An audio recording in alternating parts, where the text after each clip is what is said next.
Good morning, ladies. How are we doing?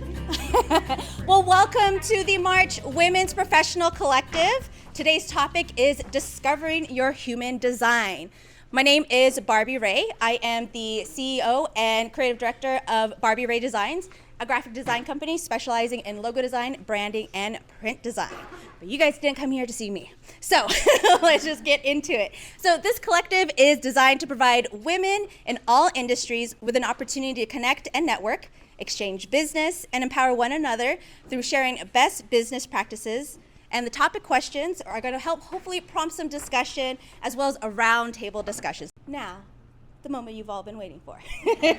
So please meet Luna Soul Wellness, Arlene Salcedo, as an experienced RYT yoga instructor, a certified Ayurveda wellness coach, a certified human design reader, as well as a Reiki practitioner. Her goal has been to help your body and mind connect.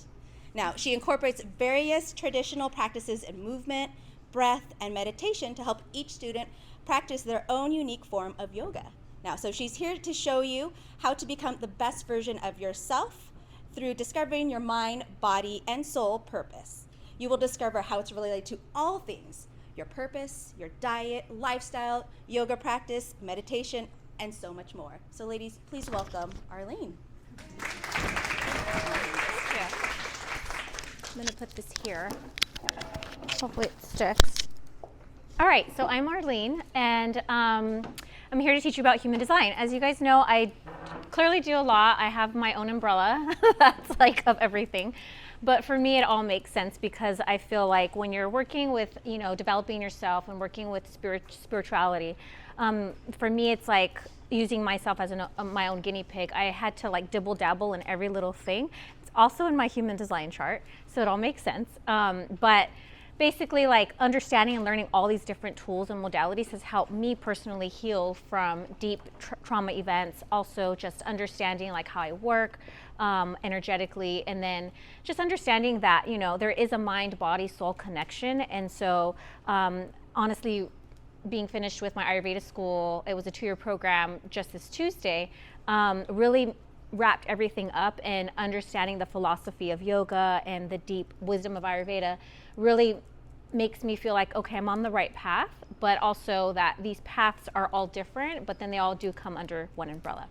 So today, I'm going to teach you guys about human design, and we're going to relate it a little bit to business as well, because me being an entrepreneur myself, I also know that business is important, but also understanding the mechanics of yourself and then the mechanics of other people is what's really going to be this like aha moment. And energy, we don't see it, right? You guys all have an aura, but I can't see yours, and I can't see yours, and I can't see yours. But we all get feelings from other people, even from your kids, from pets and stuff like that. So that's just like an aura that we all don't see, but it's something that we all give off and that we have. So in human design, there's 5 energy types.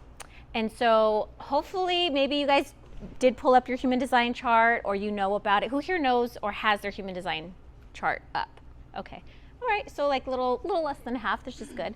So when I give this talk, if you don't have your chart, then you're gonna definitely wanna at least take some notes about each energy type, so that when you do go home, you can go back and research it.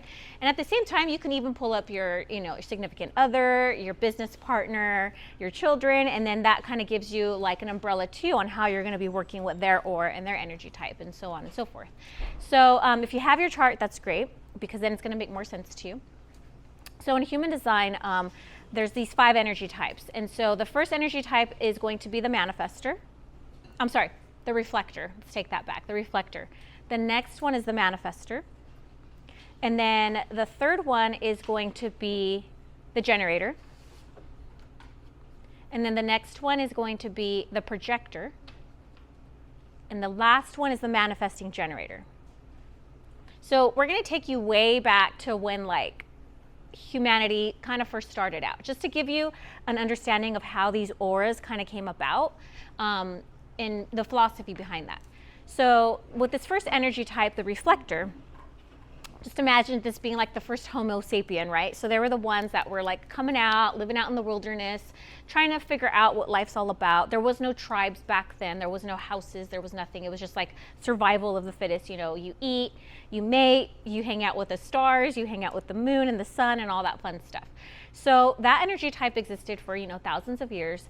And then that energy type today, though, is only 2% of the population. So if you are a reflector, you're very rare and you have this very esoteric way about you, and that kind of makes sense when you think back to how humans were first coming into this, you know, into this world. It was all like really depending on the stars. That's where the astrologers came, and the ancient philosophy of like really tuning into the earth and all that stuff. So then the next energy type is going to be, that we're going to talk about, is going to be the manifestor. So manifestors today are now 8% of the population, so they're also still very rare little birds. But they were the ones that were like the kings and the queens back in the day. They were the pharaohs. And I have a mother who's a manifestor, and I'm like, you act like a queen. Like, so then it kind of makes sense, because they have it's almost like this past life like energy that they still carry with them. So so basically a manifestor energy was like the kings and the queens. They're the ones to get everybody, you know, like started. So like, hey, build this pyramid for me, or hey, let's take over this town for me, or whatever. So they grouped everybody together, and then those grouping of people would do the work that the manifestor wanted them to do. So again, that's why the title of the kings and the queens, or the pharaohs, kind of makes sense with that. So then the next energy type is going to be the generator. This one's a big one, because I bet you about 70% of this room is a generator. so generators are now, depends on how, because they're a hybrid, so they're about 75% of the population. So today, generators have a responsibility in a sense, because there's so much energetically of the population that it's really important for the generator type to understand that their aura kind of has a responsibility. It's one of the funner auras, because it's the aura that likes to work. It's a worker bee. It has a lot of energy. It's like a constant go, go, go, go, go, go, go, go, go. Doesn't mean that they don't burn out. But it's like, if they're excited in something that they are doing, they will have this abundance of energy. So then the other energy types kind of pick up on that, and they're like, ooh, I'm gonna go do what that person, I want what she's having. So they have this like sparkle that radiates out. And so back in the day, manifestors were kind of, you know, running the generators around. Hey, I want you to go do this, so go do it for me. And they're like, yes, sir. And, you know, ma'am, or whoever, right? So the generators, again, are, just think about worker bees. They're the worker bees, but they're happy to be the worker bee. They're all about community and, you know, socializing. So then the next energy type is the projector, and that is about 22% of the population today.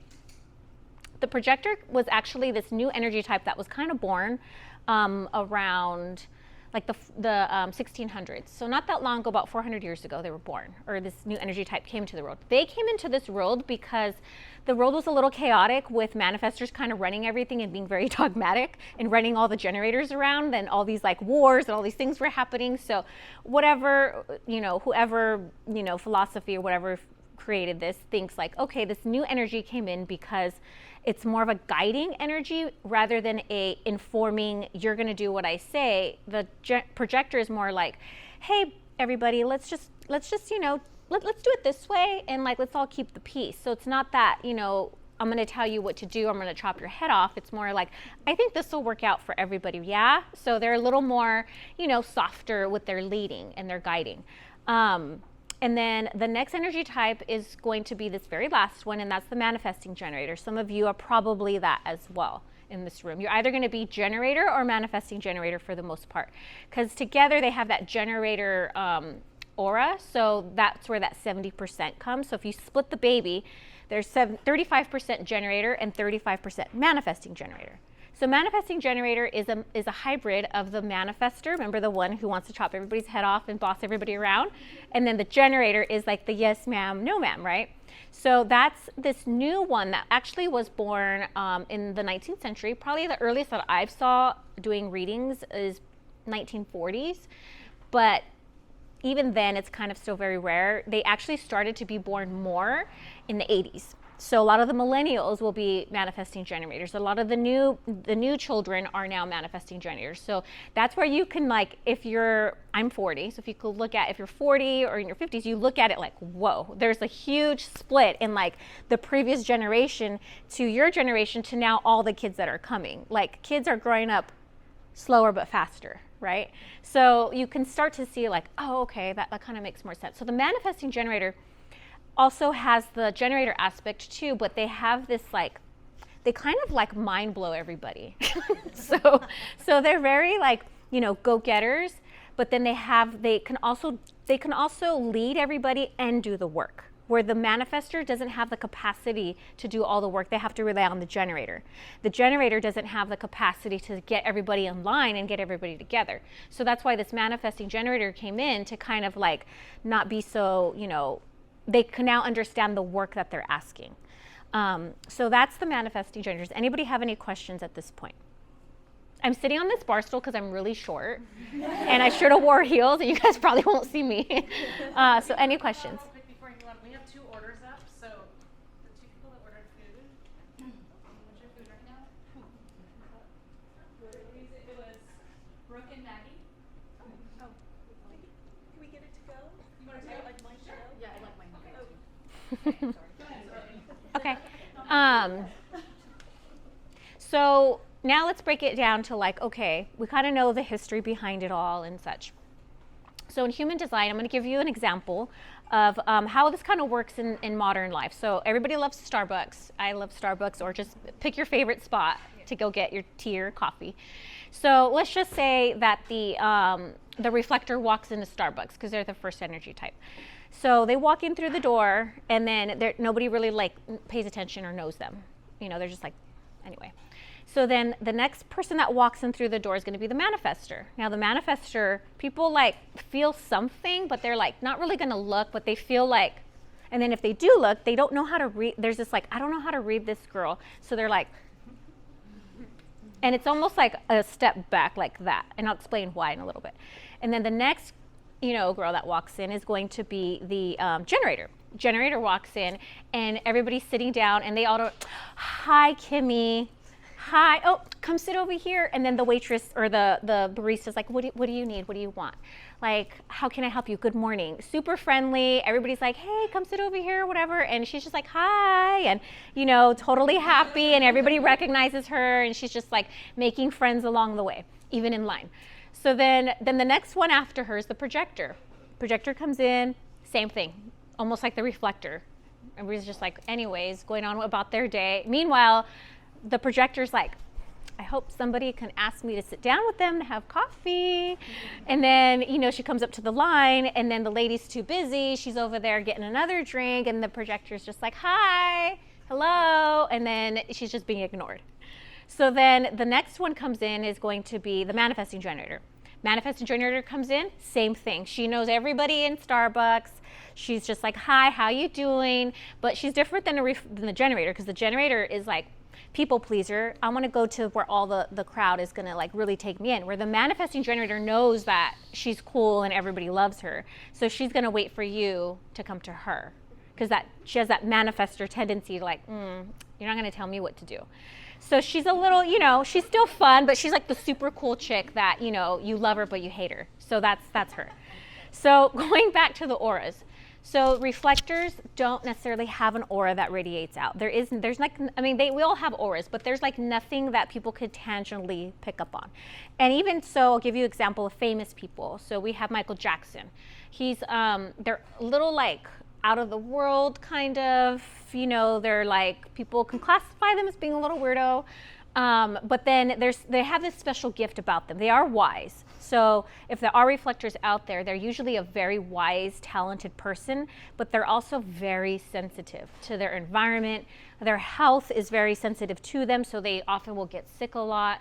They're very feeble with their like body, but their gift is strong wisdom. And then they have this like tendency to really like, if they're really in tune with themselves, to really like change and make good progress in the world. So like again, Michael Jackson, he was doing all that stuff, right? But then there was this other dark shadow side that was just like, and people were also like, what happened to him, you know? So that's how the reflector, if any of you come across or are a reflector, just know that your health is very important, and that if you're constantly being questioned about other people, you know, other people questioning you and you're like self-doubting, it's like, get out of that, because they're not going to understand you. They never will. But the fact is that you do have this wise gift or this certain talent that you're here to like spread to. It will spread across the whole world. So it's a very special, sacred energy. But again, only 2% of the people have it. So, and they often get misunderstood. So then the manifestor, their energy is a big bubble. So if you understand yoga, and if you've ever been to yoga and you know the koshas, they talk about this energy that kind of radiates out. And it's like about a 6 feet bubble or aura that kind of is all around you. So with the manifestors, it's a big bubble. So they kind of push up against other people, where like others don't have that. All the other human design types don't have a bubble around them. So that's why, like when I said, when this person comes into Starbucks, people are like, because it's that bubble that's like pushing up against them, and they're like, you're super powerful and I don't know why. And also because manifestors are now kind of dying out, because that energy doesn't really need to be needed, where it's very forceful and, you know, it's my way or the highway. But they do have a very compelling aura where they can literally have people jump on their train. So example would be Martin Luther King. He's a very good example of a manifestor. He's like, was leading his thing, everybody come on my train, let's go, let's do this. The other shadow side would be Hitler. Scary. So Hitler could be, you know, where it's like, jump on my bandwagon, let's go. So that dictatorship, that like, they're usually a person who is really good about speaking and like getting everybody to feel them in the crowd. Manifesting generators have this too, because remember, they're part manifestor. Donald Trump is a manifesting generator. Who else is a manifesting generator? Hillary Clinton's a manifesting generator. So you can see where they have this, like, people get these audiences, right? And they're very good at like speaking and stuff like that. So then the next energy type is the projector. Same thing like the reflector. This person comes in and nobody really notices them, but the difference of the reflector and the projector and even the manifestor is that the projector wants to be seen. They want to be invited. They are like, hey everybody, I want to play with you. Come look at me, play with me. And they also have this wisdom and this guiding energy too, that they like also want to be there to help everybody because they know what everybody needs. So they're the know-it-all in the bunch. But everybody's like, put your hand down, we're not asking a question yet, or like, so that's the difference of like their aura, right? It's like a very wanting to help and like get their feet dirty, but it's also like people don't know how to read it in a sense. And then the last one is the manifesting generator. So they're again part generator, part manifestor, and like I explained, they're the ones. The thing with the manifesting generator is they have the capacity to do a lot. This is why the new generation has a capacity to multitask like nothing. But they can also burn out. So they have to, because they're part manifestor, they also have to kind of like hibernate a little bit, just for a little bit, and then they can get back out there and, you know, do their thing. So there's these not self themes with these energy types. So we'll go into the not self theme, and then we'll go into the actual like how you know if you're a good projector, manifestor, or generator, right? Because these are things that you might say. There's a couple words that you probably will hear yourself saying. So if you have some people that don't know their birth time, then listen to the words that I'm saying. They might be able to, you can attach to them maybe, and that might help you figure it out. So the reflector is disappointment. So they will feel a deep disappointment when they're out of alignment. It's like, and then that gets them to just totally shy away from all of humanity and go back into their little cave that they've created. The next word would be surprise. So they love surprises. They love to go and see what's around the corner. They're the wanderers of the world. They're the travelers. They're the ones that are making those minivans into little homes and driving cross country. And they just want to be surprised by every little thing. And then the next energy type would be the manifestor. So the manifestor, out of alignment, is anger. They will have a raging temper that they cannot control. And then they'll feel this like rush of anger. When they're in alignment, they feel that peace. So see like the total opposite. So like let's just say Hitler and Martin Luther King. Anger, peace. So as a manifestor, even though they're only 8%, they still have this like capacity to get everybody to jump on their train.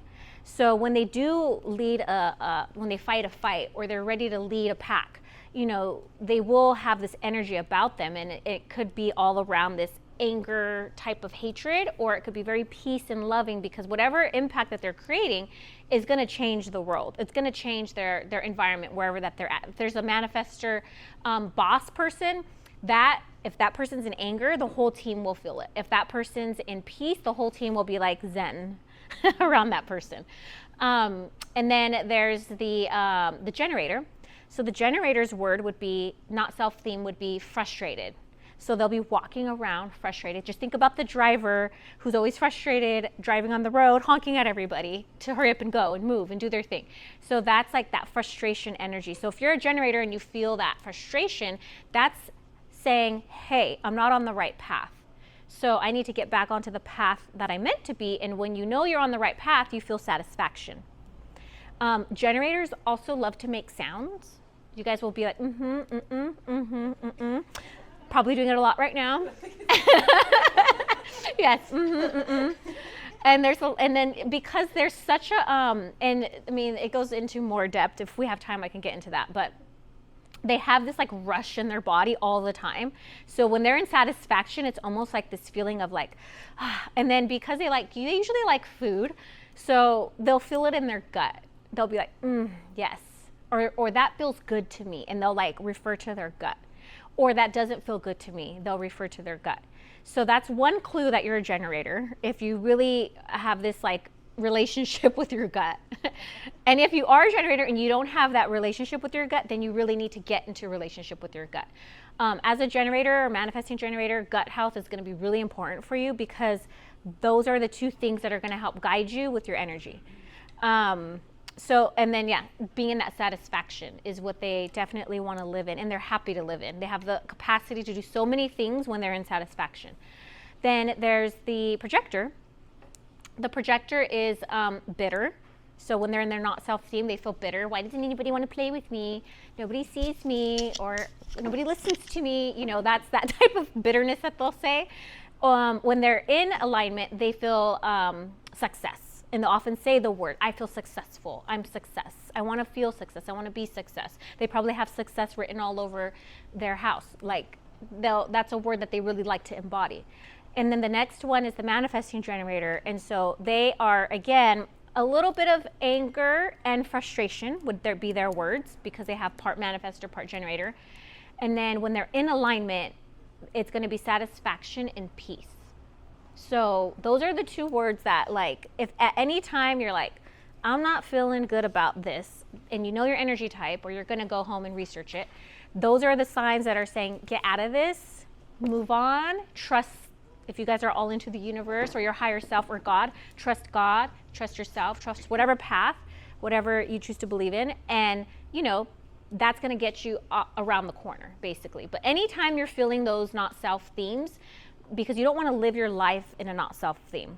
It's a very sad thing to be, you know, an 80 or 60 or 70-year-old person and living in anger, living in frustration, living in bitterness, living in disappointment, you know, living in anger and, you know, dissatisfaction, right? So that's kind of those key words that you can kind of help, especially even when you're even building your business or you're working with other people. It's like, or you're working with a partnership, it's like, this person's really frustrating me. All right, maybe I need to change, you know, something about it, right? So just listen to those words and those clues. Is there any questions? Yes. I always have questions, but yes, no, good. Where does all this information come from? Like, is it cosmic, or is it? That's a very good question. What makes the projector bitter and right? Successful? So there was this weirdo guy. His name was Ra Uru. He's the founder of human design. He's actually a manifestor. So in the 1990s, he was in Ibiza, and he kind of knew about all these different modalities. So human design is built up, and I'll show you I kind of cut off half the chart, so maybe I'll need to use somebody. I should have printed off a better one. But human design is made up of 5 different philosophies. You have the chakra system, that's all these little centers that you see here. Okay, some are colored in, some aren't, but they're the chakra system. And then, are you guys familiar with the chakras? Kind of ish. Okay. And then there's astrology. So the astrology, I cut them off, but there's these little planets that are right here. So astrology is also in human design. Then there's these little numbers that you see here. That's numerology. And then there's the Kabbalah, which is a tree of life. So you know when you guys see like that root, and then there's the trees, like that's actually like a religion. So there's or a belief. So the tree of life is also in here, and how it's represented is the body. That's here. And then there's the I Ching, which is an ancient Chinese. It's called Gene Key. So it's another philosophy that comes from China, and that's the gates in human design. And gates have a certain theme. So gates are these little small things that are in the chakras. Those are gates. So those have certain themes to them. So if I looked at your chart, I could be like, okay, this number 11 for this person means that this person likes to storytell a lot. And is really good at recalling stories and explaining details. If I looked at this person has gate 15. This person doesn't like pattern and repetition. It likes to have a day that just goes in and out, you know, wakes up whenever it feels like it. If it does have a pattern or does like have an alarm clock that wakes them up, they're like, damn it.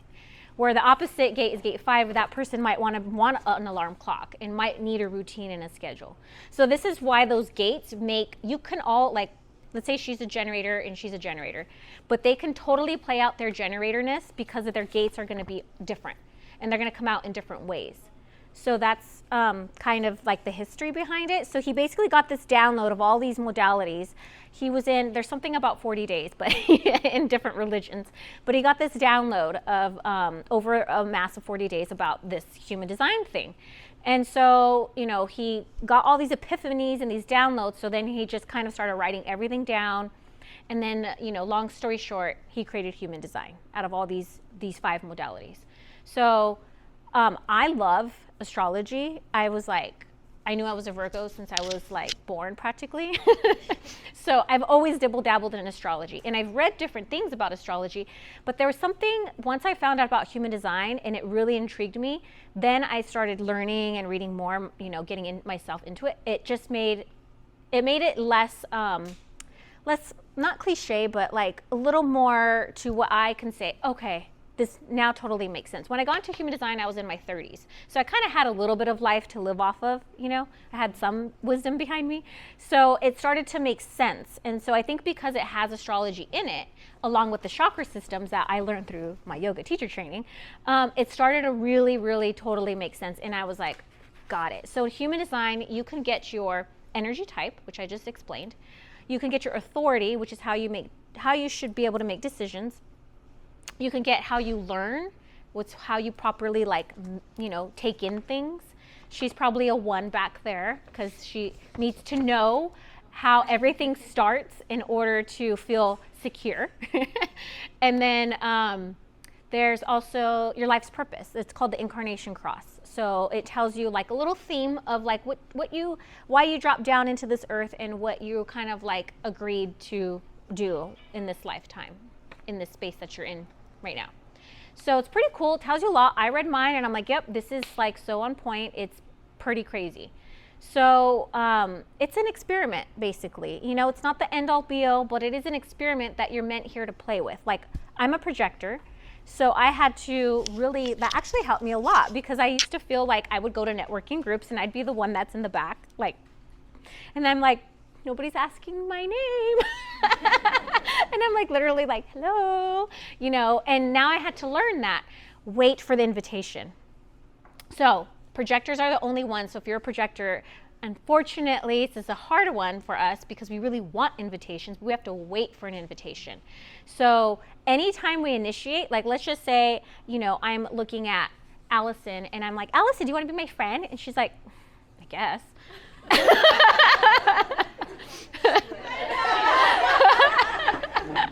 She's like, okay. And I'm like, okay, come on, let's go play.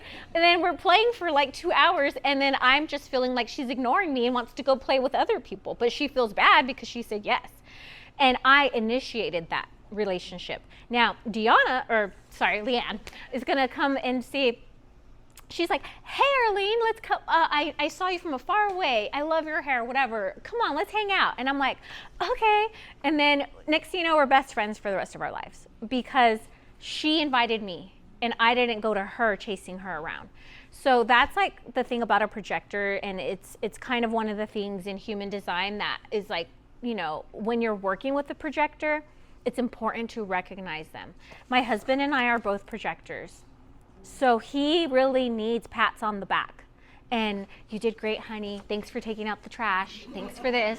Thanks for that. And he's always giving our kids advice, even though they don't ask for it. So that is a projector. They want to lead and they want to give advice. So also in human design, this is why I brought my husband's chart and my chart. Now, we just so happen to be projectors, so that's pretty random and weird. There really was no invitation for us to date because we were both projectors. So we got lucky on that. But this is my chart and this is his chart. Notice, what is the two differences on our charts? The colors, yeah.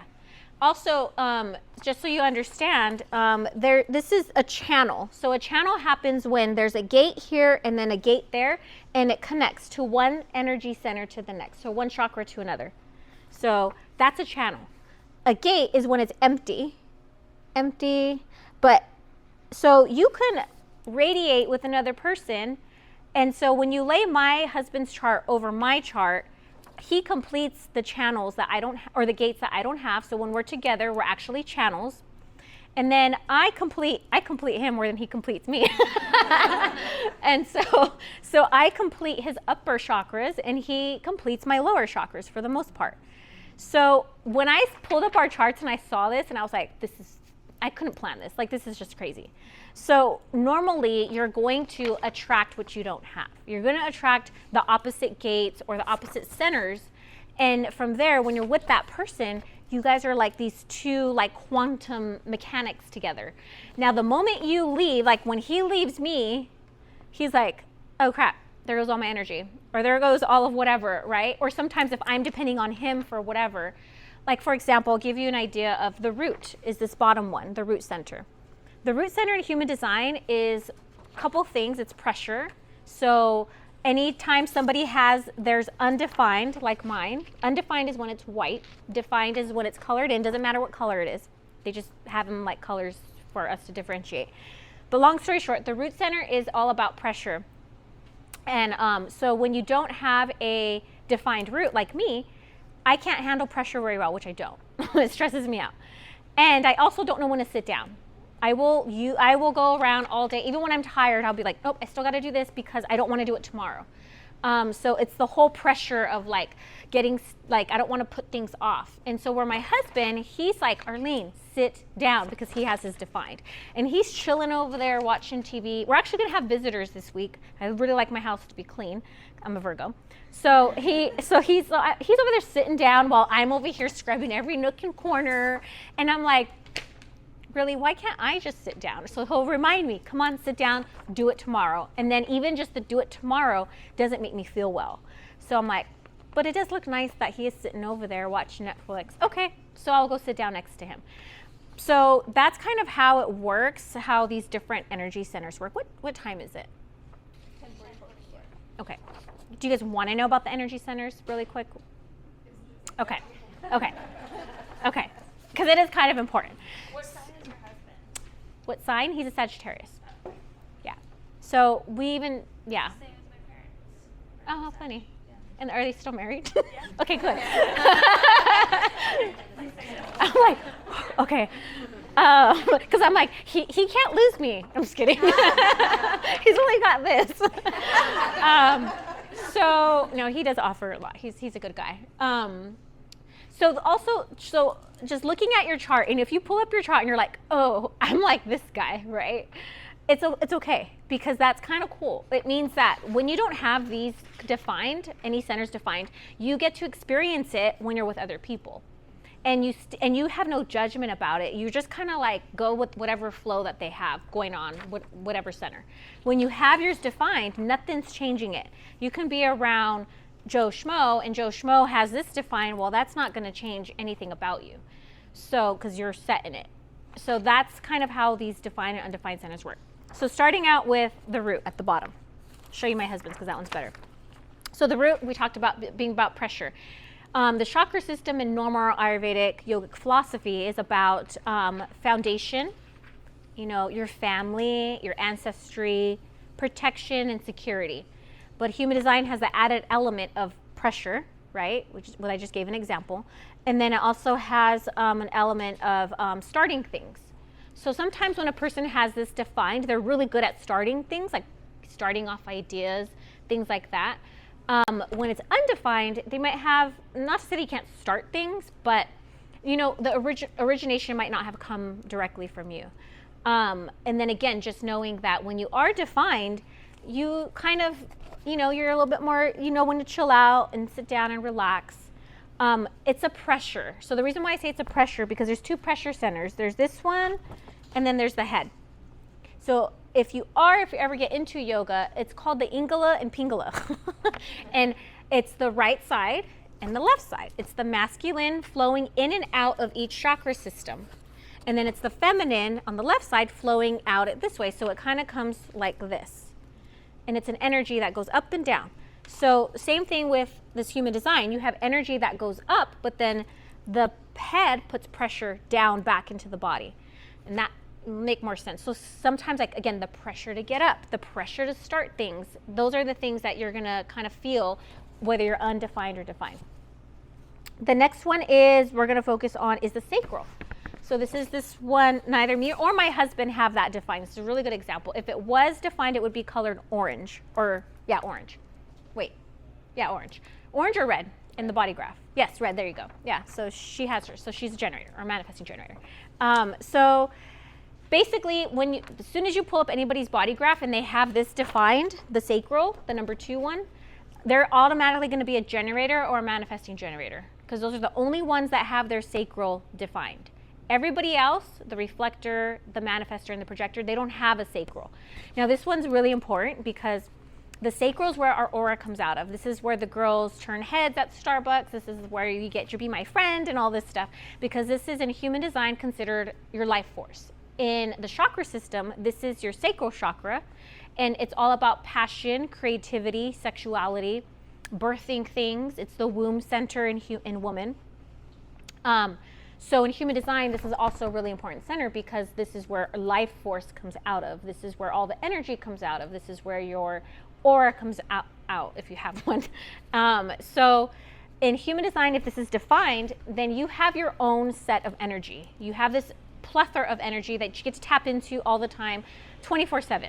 If you are an opposite energy type, like if my husband was a generator and I was a projector, or I am a projector and he was a generator, sometimes his energy would be just too much for me, where I would have to step away because it'd just get me like on one. So sometimes they say to sleep alone, so that the ones who don't have the sacral chakra, they're called non-energy types, can actually like flush it out, like debrief, because they're just holding on to other people's energy there. So now if you're a projector like me, I'm going to borrow your energy because I'll have my own, but you know, again, I don't have that much to play with. So then when I'm with you, I'm going to have this big burst of energy, and I might even outperform you, because anytime you're undefined, you're white, you overcompensate for it. You like go, and it's not a good or bad thing. None of this is good or bad. So just take that. Be very open-minded about this. So when I walk away from her, I'm gonna go home and be deflated. And I'm gonna wonder, why am I so burnt out? Or you might feel really burnt out around big crowds and a lot of people, because your sacral is just taking in all that energy, and then you don't know what to do with it when you're around them. So you need to be alone to get that away. So that's when you should like if you're familiar with Reiki, that's when you should Reiki yourself. Yes. Like at the end of those days when you feel depleted, because there are days I feel that way, and I have to like Reiki myself to be like, oh my God, like I took in way too much today. Right. Yes, and if you're into like Reiki and stuff like that, for anybody that is of any energy type, would be good, because you're cleaning out all these centers that are open that you need to get like out, because you could take on other people's stuff thinking it's yours, and that's where the not self theme comes, because then I'm thinking I'm a generator, so I'm going to live my life like a generator because I'm around a bunch of generators 70% of the time. Most of the world is generators. So I'm living more like a generator than I am living like a projector. I'm asking everybody to come play with me and burning myself out trying to get everybody to recognize me. Instead, I just need to sit back and act like a generator and not do the work. Like a projector is not here to work. We're here just to sit back and be invited. Yes? If your sacral chakra is defined, does that need almost like a protective cushion for you receiving other people's energies? Yeah, you could look at it like that, yeah. Like you're like, I'm gonna come next to you and you're like, I'm good. Or you're gonna be next to another generator that has theirs defined. You're not borrowing, you're not like stealing their energy, they're not stealing yours. You got your own set of like stuff going on. So yeah, and that's where you're a little protected in a sense. When we come to the other chakras though, that might not work out so well. How would you define it if you're not necessarily borrowing because you're not taking their energy and using it for yourself, but you're just absorbing? Like, Yeah, like if you're just chilling like how we are today, right? right. So like for me, the perfect example and the first that comes to mind is being a bartender and I'm around somebody, like someone's coming in to celebrate the best day of their life, and someone else could be celebrating, or not celebrating, but mourning the worst day of their life. But you have to match whoever you're talking to. So like I play this role of like I'm high and then I'm low, and then it's just an average day for someone, and it's like I have to, like when I talk to them, I have to fit whatever their day is at and where they're at energetically. And so like it's almost like I'm not borrowing their energy, I'm absorbing it and I'm matching it, so to speak. And then when I get home, I'm like, oh my God, I just need a shower. Like I need a shower, I need a Reiki because I need this shit off out. Right. Well, so that's another one. That's another energy center. This one is all just about energy, like, having the capacity to finish and do all these things and running around, going to the grocery store and shopping and not being burnt out, right? Stuff like that. Now, the next energy one that we're going to talk about is going to make more sense, because this is going to be, so some of these are actually where we get our authority, where we make our, remember I said that in human design, it talks about making decisions. So the sacral is one of the ones that could be an authority. So if you're a generator or a manifesting generator, you might have a sacral authority, which that means that if it's your authority, it means that you're going to listen to your gut, right? And the gut only listens to yes or no. So, because generators have a tendency, if you have a generator part in you, will like to people please because they like for everybody to like them.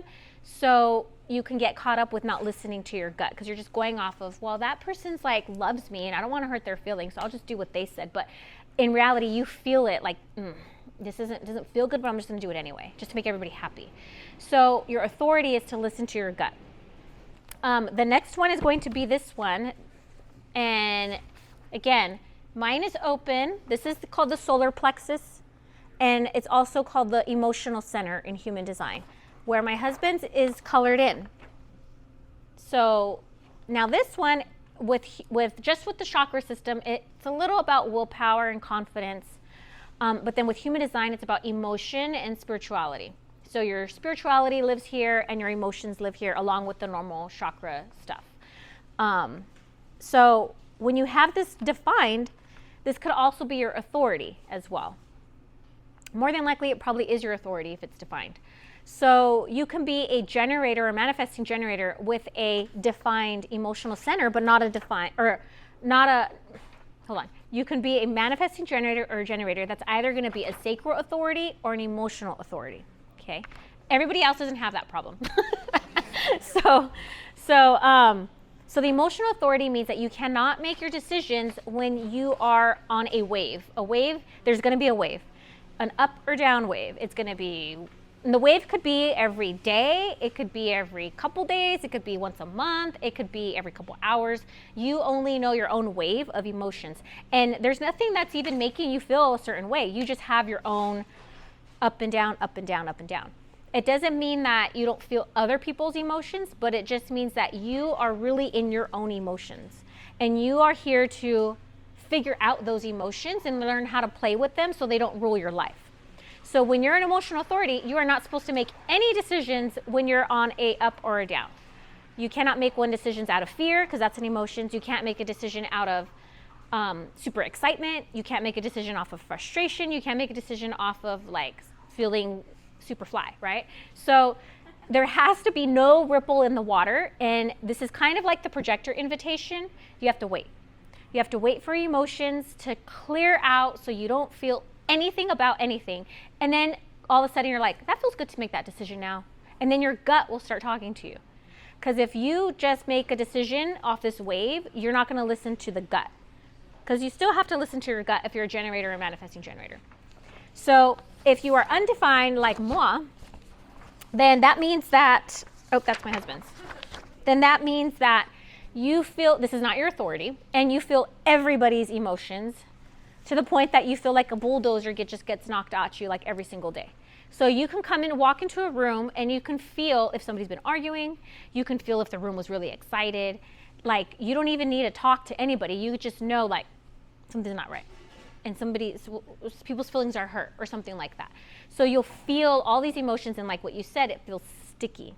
So it's a stickiness that you can't get off of you. And because it's also white, undefined, remember this, you heighten things. So now I use an example of my husband and me, because my husband, he used to commute. We used to live here in Temecula. We just moved about a year ago. And he used to commute all the way to Rancho Cucamonga. And so, he'd come home, with his, grouchiness because he was commuting or whatever. And I was all day, doing my thing. By the time he comes home, I'm cooking and I'm like, such a good day. I'm just like making my food. And then he'll come into the door and then he'll be like all bitter because he's a projector, didn't want to be doing that commute. So he's all bitter. And I'm just like, oh, great. He's in a bad mood. And then he's like, hi. And I'm like, and then now I'm like, upping him on his like bitterness. And then I'm like, or sometimes I want to make him feel better. And he's just like, leave me alone. I just want to like take my clothes off, change and relax. Like, I'm not mad at you. Cause I'm like, did I do something? So it's like just that whole, and then if we're angry, then I will over anger him. I will like, so if he's, talking at a heightened voice, I will be screaming. If he's, crying, I will be bawling. So you'll kind of know if you'll watch commercials and you just start crying at a commercial because you feel them through the TV screen, so you're the crier, you're the one who feels everything. And again, none of it's good or bad, but he actually helps me, especially when it comes to confrontation, confront people. Because if you have this undefined, you have a hard time confronting people because you're like, I don't even know where to pull from. And I also don't want to like piss people off because I don't know what to do when that happens. So emotions are kind of hard for you to deal with when it comes to other people. So so he'll help me kind of like, no, Arlene, don't let that go because it's going to bite you in the butt later on. You need to talk to that person or blah, blah, blah. I let him know like, hey, you need to cry, like, wasn't that sad, like, and so only if it's sad for him and he feels it, like, and he's sad, like he loves sports. He'll be crying at sports, but he won't be crying watching, I think we were watching Blue Planet and the mama Will was watching her baby Will get eaten. I was crying and he was just like, anyway, but sports, it's all about him, he'll cry. So that's the difference with this center. And if you're an authority. Now we're gonna cross the path, we're gonna cross the pond and we're gonna go to the splenic authority, which is right across the street. So this could also be an authority. It's only an authority if you're a projector. So if you're a projector, this could be your authority. I'm a splenic authority. My husband's an emotional authority. So spleen, if it's defined, it means that you have your own set of fears. So you came into this world with your own set of fears. So if like, Allison is scared of heights, and I'm next to Allison, I'm like, well, that's her problem. I'm gonna go climb that rock. Because I have mine defined. My splenic is defined. So my fear is not about height, but so I don't really like play off of you like that. But you being around me, knowing that, hey, she's not afraid of heights, I think, okay, I'll trust her. I'll go with her. So I help you overcome your fear. So when you're defined, it just means that your own fears are within you and that you have a really good sense of intuition. So, you also are probably healthier than most people. You might have gotten the coronavirus later. So you have like a really good immune system, probably don't get sick too often. And then you also don't have this like sense of fear over everything. And and your intuition's pretty on point, you know? So if this is your authority, then that means that you need to listen to your intuition. And your intuition, it's hard because if you have your own fears, it could cloud you a little bit. Because you could be like, is it just a fear that's holding me back from listening to my intuition? Also, the spleen doesn't say yes, it says no. Because it's about survival. It's an archaic, it's one of the first chakra centers that were defined in human design. So the emotional center didn't come into play until probably about maybe 700 years ago. There was no emotional center. Then all of a sudden that thing came through. So these are the only extra, the emotional one. The splenic was kind of the reflectors all had spleens. Like they were, because they needed to know, if I eat this berry, I got to listen to my intuition. Is this a good berry or a bad berry? Is this poison one? So that's how the intuition works. It's also about survival. So for me, because it's a very one-hit thing. It's a one-hit feeling.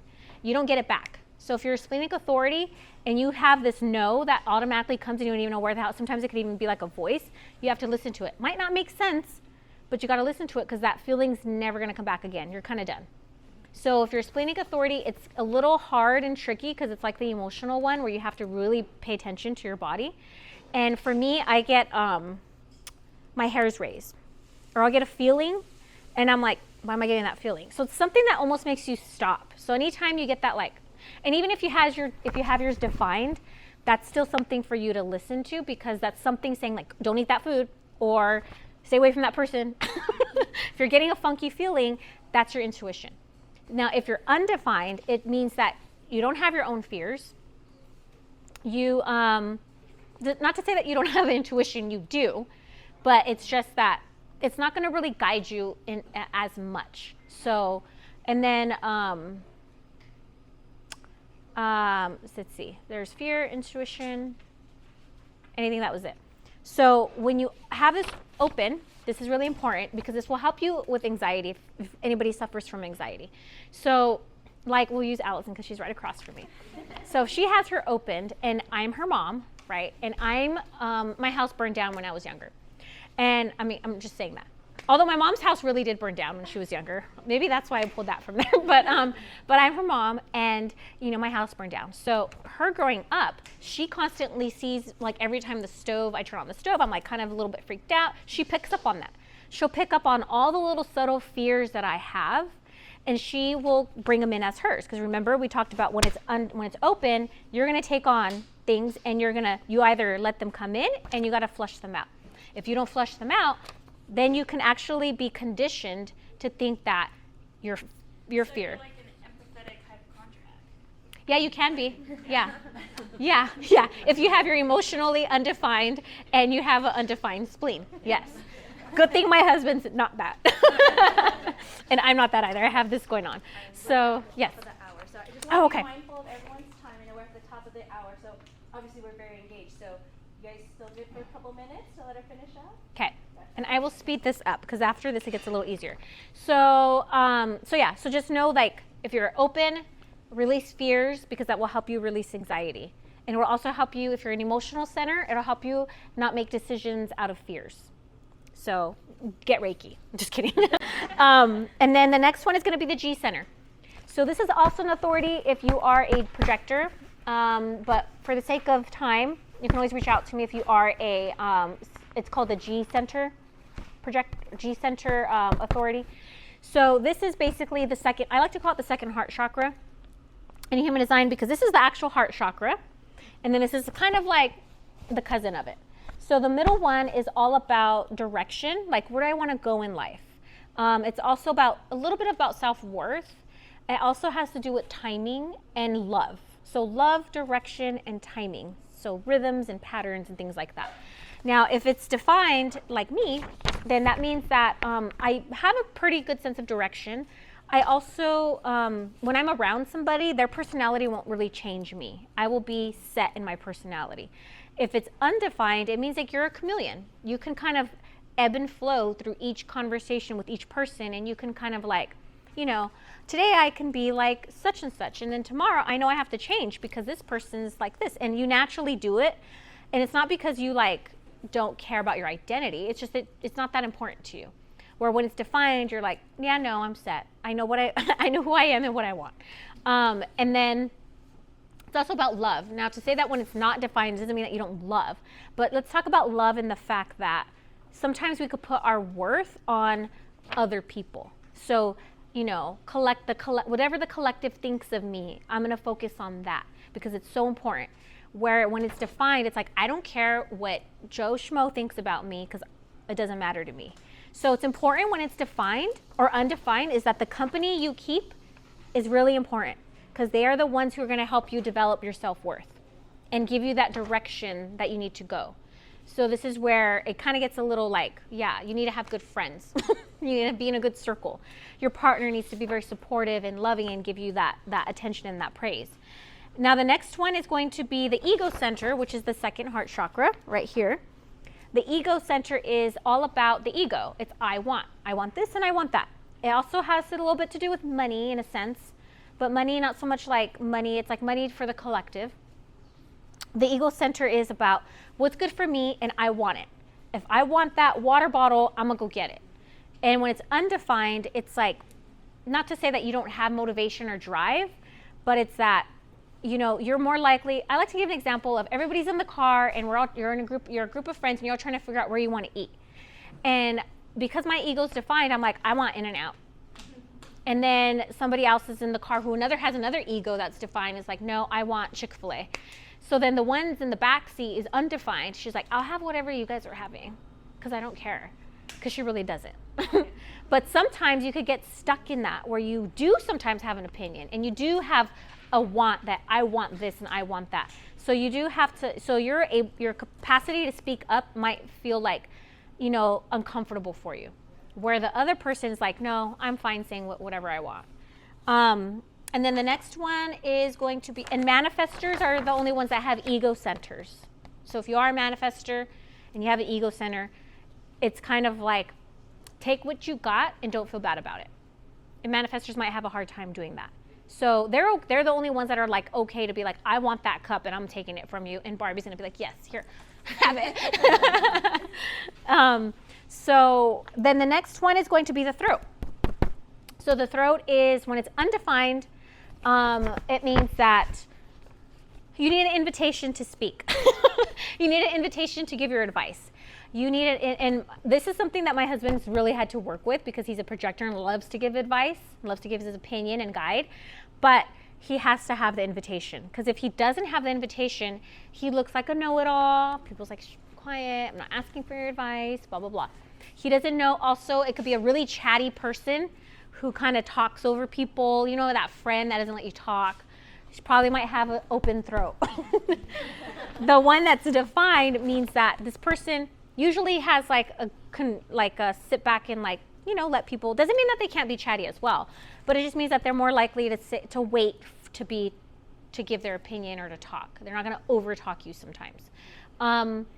It also could mean that they could be too stuck in what they say. So they kind of could be a little more open and listen a little bit more too. Then the next one is going to be the third eye, so the ajna in human design. And that one is about mental. So the mental capacity of like, so this one is kind of important because if it's open, then that means that sometimes you'll have all these thoughts could come in and you get so overwhelmed that you don't even know where to go.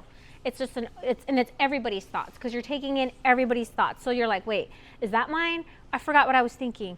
I don't know. Wait, where were we going? Where this one, when it's defined, it's like, I know what I'm thinking. I know that my thought, like you're not changing my mind. So this doesn't mean actually this person could be more stubborn than this person. Because this person's like, nope, I'm good. You don't got to convince me. Can your chart change through life? Mm-mm. No. You can't, like, It's always set. It could only change when if it's open and you're around somebody. And then these gates, they actually have themes to them. So they'll kind of like, if you're undefined, like my husband has this gate right here, 11, which is the storytelling gate. So that's actually going to help him. And he is really good at storytelling. It's going to help him with that throat center. So these gates also help you with these certain centers and stuff. So The opened, so the open third, so the defined third eye is like, kind of knows what they want, whatever. This one could be a tendency to be a little more stubborn because they get so stuck on like this idea sometimes that it's hard for them to break out of it. And it might not even be their own original idea. Let's say they read a book and they're like so stuck in this book that they think it's the end all be all, that it's hard to think outside of that, you know, because they could just get a little stubborn with that. The next one is the crown. It's the last one, and this is about inspiration. It's also called the head center in human design. Only 30% or 30% of the population have this defined, colored in. So when it's defined, it means like you're pretty set in like your religious beliefs. You're pretty set with your own inspiration. So like you can just be inspired. You could be sitting on the couch and all of a sudden a great idea comes and you're the owner of Tesla. Like, you know, nothing comes, and you're not getting your inspiration from anybody else. Everything's all in here. And you're really set in your ways, with your ways of thinking, with your ways of religion, with your ways of inspiration. So it's a very set person. When you're undefined, it means that your inspiration comes from everywhere. Like and actually in order to be inspired, you need to get out and be inspired by somebody else. So you could be inspired by a commercial, you could be inspired by your friend, it can be inspired by anything. Now the problem is that when you have too much inspiration going on, you're like, which balloon do I pull down? Because I don't know which one. I have 20 colors up there. Which one do I start playing with? So that's when it's open, which most of us probably in this room are, you could feel a little like, oh my God, overwhelmed with ideas. So it's good to know that just pull one down and play with it. You're also very open to learning about human design and other modalities, and you know, you don't really not set so much in like being inspired in religion and philosophy and all these things. So that's the head center. Now, when it comes to work, does this help you guys at all? Okay. If you have a business partner that's going to be a manifestor, now you know how to deal with them. We have a projector business partner, or you have a generator and it's two generators, or a generator and a projector. How does that work? If you have a client, this has helped me a lot with clients because I can't assign a projector to do A, B, and C protocol because they're going to get burnt out. But I can assign a generator because they're like, yes, ma'am, I'm going to do everything and all the things. Manifestor client might be like, you're not telling me what to do. I need more facts. So there's like an idea of how you can get it with clients and working with other people. So then you can start to tailor like, okay, this is how this person, you know, works. Or this is how this person, if you see their chart, how they influence me and how I influence them. When you're dealing with business, there's actually a business penta. So businesses, when I'm doing a business reading, there's only certain centers in a family reading that I look at because it's the sacral, the G center. These channels helps business and families. Dysfunction, you could see if it's going to be here or not, or blah, blah, blah. So any questions? Yes? Where do you get all this information? How do you get your definition of yourself? So you're going to go to mybodygraph.com. Well, ladies, I'll send that out this Yes. afternoon to everybody that's registered. We'll send the link then. And then send them the two pictures that I sent to you, because you know the one that has the information? Because when you go on, especially if you do it from your phone, you might only get this. As soon as you put in all your information, it's only going to give you this. You have to click another button, and then it'll tell you all the rest. It kind of like tells you in writing what all this means. Does it say what all the numbers and all the dates and all that are? Or is that Well, then you need a reading. Then you need to interpret all that. But at least you know like your authority and your energy type. Do you take a little quiz? Is it questions? It's just your birth time, your date, and your location. So if you go on your birth certificate, you should be able to see your birth time, or call your mom or your dad. Or if you're still really confused, then you could call me and I will put information in and I'll look at certain things to see like, okay, maybe we could call this one you. And then maybe we talk about it. Like if it's saying like, you know, throughout the day, because it goes off, you know, the sun moving through all these planets and stuff like that. So, you know, at 2 o'clock you could be a projector and at 5 o'clock you could be a manifestor. So we're going to talk and see which one you relate with more. Then that's going to help you, okay, I think I'm this one. So that's how we do the figuring out. But the better the accuracy, you know, you're going to have your set no questions about it. And that's it. Yeah. Well, let's all give thank you to Arlene.